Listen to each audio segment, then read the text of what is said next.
Capítulo 1. Oscuridad sobre Egipto. Egipto respiraba poder, pero era un aliento depredador. Sus palacios resplandecían con oro, extraído de las profundidades del desierto, y sus muros, cubiertos de impecables jeroglíficos, ensalzaban la eternidad y la supremacía divina del faraón. Los campos, extendiéndose de horizonte a horizonte, daban cosechas abundantes, pues el dios Nilo mismo, Hapi, renovaba anualmente la tierra, trayendo limo vivificante. Sin embargo, bajo este brillo cegador, bajo la música de las ceremonias del templo y el perfume de los lotos, acechaba una sombra, el gemido de un pueblo esclavizado. Los israelitas, alguna vez aceptados como invitados por el gran José, se habían convertido en esclavos, transformados en arcilla viva en manos de la máquina de grandeza egipcia. Su esclavitud no era meramente trabajo pesado, sino una aniquilación lenta y metódica del espíritu. Era una agonía diaria. Sus manos, creadas para la labranza familiar y el pastoreo, se petrificaban por el esfuerzo de construir las ciudades de tesoros de Pitón y Ramesés. Cada amanecer traía una nueva carga, una dosis fresca de los gritos de los capataces que cortaban la niebla matutina. Las espaldas se doblaban bajo el peso de la piedra tallada, y los corazones se agrietaban por el dolor acumulado durante 4 siglos. En los ojos de esta gente, descendientes de Abraham, no había ni esperanza ni fuego, solo sumisión y una profunda, como el río, comprensión de que estaban olvidados por Egipto, olvidados por el tiempo y, al parecer, olvidados incluso por su propio cielo. El faraón, la encarnación de un dios en la tierra, Ramsés, el poderoso hijo del sol, temía. Y no era el miedo a las espadas o a la revuelta abierta, pues un esclavo no puede rebelarse contra la omnipotencia. Lo que le aterraba no eran las espadas, sino los números. El pueblo de Israel se multiplicaba como el grano que rompe la piedra, como una vid silvestre que estrangula el cedro real. Bajo condiciones de opresión insoportable, su fertilidad parecía magia, un desafío audaz al orden divino de Egipto. El faraón veía en su crecimiento no solo una amenaza demográfica, sino una potencial grieta en su armadura de oro, una vulnerabilidad que podría aliarse con los enemigos de Egipto. Y entonces, de la boca de su majestad, que tenía el poder de crear la realidad con una sola palabra, salió el decreto que congeló la sangre en las venas de las madres y convirtió el Nilo, fuente de vida, en un cementerio.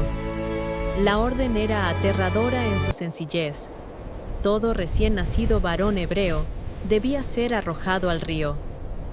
Fue un movimiento brillantemente cruel: destruir a los futuros guerreros, negar al pueblo sucesores y, lo más horrible, obligar a las madres a llorar a aquellos que el Nilo debía aceptar como un sacrificio en lugar de concederles la vida. El luto envolvió los asentamientos israelitas, transformando la alegría de la espera en un terror insoportable. Cuando nacía un hijo, el silencio reinaba en la tienda, un silencio más pesado que las piedras de las pirámides.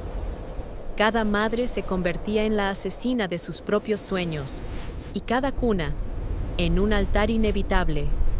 En esta oscuridad, cuando incluso las oraciones se atascaban en las gargantas secas, parecía que la esperanza había muerto y el pacto de Dios se había desmoronado en polvo. Capítulo 2. El niño entre los juncos. En esta atmósfera sofocante de miedo total que impregnaba el aire, en una casa de la tribu de Leví, en medio de los llantos apagados y los susurros de terror, nació un infante. La madre, Jocabed, una mujer cuyo nombre significaba Yahvé es su gloria, miró a su hijo recién nacido, y su corazón, ya magullado por el dolor de todas las otras madres, tembló con una intensidad sin precedentes. No era solo un niño condenado a perecer.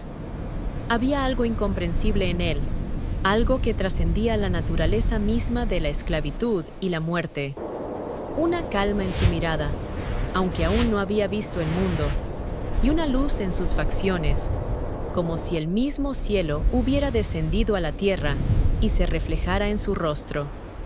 Su belleza no era meramente física, era divina, una señal de que Dios no solo conocía el sufrimiento de su pueblo, sino que actuaba a pesar de la grandeza del faraón. Jocabed no se atrevía a entregar este milagro. Era la guerra de una madre contra un imperio, una guerra de amor contra la ley. Durante 3 meses lo escondió. Cada día era una tortura exquisita e insoportable. Respiraba cada día como si fuera el último, ahogando sus gemidos en momentos de miedo cuando los guardias egipcios pasaban por la tienda. Se aprendió cada respiración, cada leve quejido, convirtiendo su angustia en vigilancia y su miedo en una pared. La vida del niño se convirtió en el tesoro más preciado, llevado no bajo su corazón, sino en sus brazos, protegido por su propio cuerpo de todo el mundo. Pero el tiempo, implacable como la ley egipcia, se agotaba. El niño crecía, se fortalecía, y su llanto ya no podía ser reprimido. Corría el riesgo de traicionarlos. Era un llanto lleno de fuerza y futura ira, un sonido que no podía ser ocultado. Y entonces Jocabed se dio cuenta de la terrible pero única verdad posible. Salvarlo significaba dejarlo ir. Su amor exigía la renuncia. Con lágrimas que caían sobre sus manos envejecidas y agrietadas por el trabajo, tejió una cesta de juncos del Nilo. No era solo un recipiente, era un arca de salvación, una réplica en miniatura de la nave de Noé, destinada a pasar por el diluvio del decreto del faraón. Meticulosamente, con la precisión de un joyero, la forró con betún y brea, para evitar que el agua se filtrara. Este fue su último y más grande regalo maternal. Una defensa hecha de fe, una desesperación hermética. Colocó a su hijo dentro de esta cuna flotante, este ataúd de esperanza, depositando allí no solo su pequeño cuerpo, sino todos sus sueños incumplidos, todas las profecías que veía en sus ojos claros. Fue al río, acompañada por su hija mayor, Miriam. El Nilo, que había tomado miles de hijos, ahora se convertía en el único camino. Jocabed puso la cesta sobre las olas, que eran al mismo tiempo sus verdugos y sus salvadoras.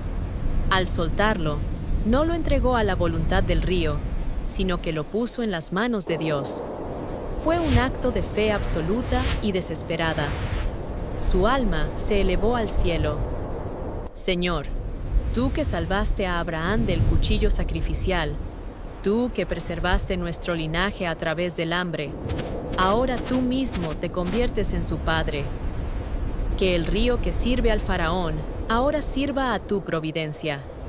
Las olas atraparon la cesta, y ésta se deslizó lentamente, desapareciendo entre los juncos espesos y traicioneros. Capítulo 3. Destino en las aguas. La cesta flotaba. Era un barco diminuto, pero intrépido en el río Grande, majestuoso y peligroso. Las olas del Nilo, que llevaban el limo, la sangre y la gloria de Egipto, lo mecían como una cuna entre los juncos gruesos y ocultos. Sobre el agua se cernía ese extraño y solemne silencio que precede al cumplimiento del destino, como si el tiempo mismo, controlado por el faraón, contuviera la respiración, esperando la intervención de un poder superior. El sol se filtraba a través de los tallos altos, y gotas de agua brillantes caían sobre la cesta, como las lágrimas plateadas de Miriam, que observaba el viaje de su hermano a la distancia. Permanecía allí, como una joven centinela del pacto, congelada entre los juncos y el cielo, y su corazón infantil latía al unísono con cada ola que llevaba a su hermano. Y justo cuando la cesta alcanzó el punto señalado por la providencia, la hija del faraón, Bithia, salió al río.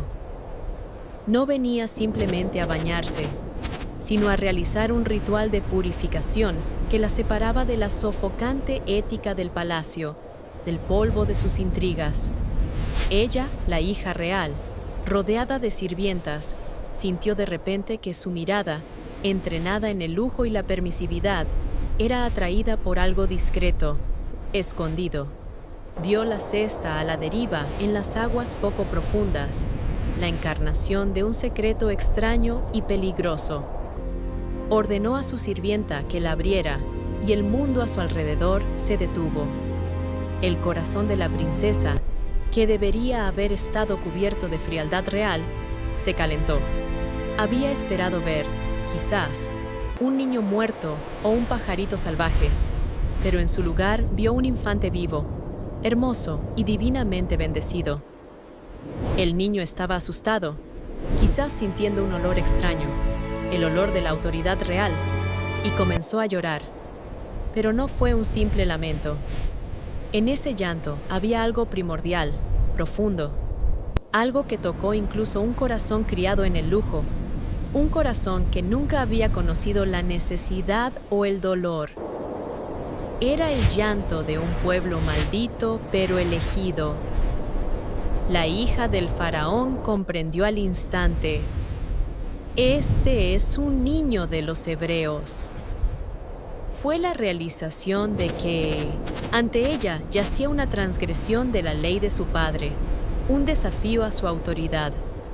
Sabía que detrás de esta cesta había muerte y desesperación de una madre esclava, pero también sabía que al tocar a este infante, estaba tocando algo más grande que la política o la ley. Ella no se apartó. Por el contrario, lo tomó en sus brazos como si fuera suyo, y en ese momento, su diestra real, acostumbrada a mandar, mostró la más alta misericordia. Fue el primer gran desafío a la tiranía, promulgado en su mismo corazón. En ese momento, apareció Miriam, que lo observaba todo y preguntó con una astucia digna de un futuro profeta: ¿debo ir a llamar a una nodriza de entre las hebreas para que te amamante al niño? La princesa, cegada por la emoción, no percibió el engaño, sino que vio la solución a su problema. Ella aceptó, y Miriam trajo a nadie más que a Jocabed misma, la madre del niño. Así, a través de la ironía divina, Moisés, condenado a muerte, no solo recibió vida en el corazón mismo del hogar de su enemigo, sino que fue devuelto a su madre para ser amamantado. A su madre se le pagó por amar a su propio hijo, y por un breve tiempo, el miedo dio paso a una alegría increíble e inimaginable. La vida de Moisés fue sellada por un milagro desde sus primeros momentos. Fue el niño salvado del agua, de ahí su nombre, Moshe, del egipcio que significa nacido o hijo, pero interpretado en hebreo como sacado del agua. Su destino estuvo ligado para siempre al Nilo, pero un Nilo que se convirtió en símbolo de rescate, no de muerte. Capítulo 4. Educación en el palacio. Pasaron los años, mezclándose en un flujo continuo de oro, mármol y poder. Moisés creció no solo en un palacio, sino en el corazón de un imperio mundial que se consideraba el dueño de todos los tiempos y pueblos. Su infancia estuvo inmersa en un lujo que rayaba en la magia, en medio del aroma de lotos y sándalo, en medio de los susurros de cientos de esclavos que cumplían su más mínima orden.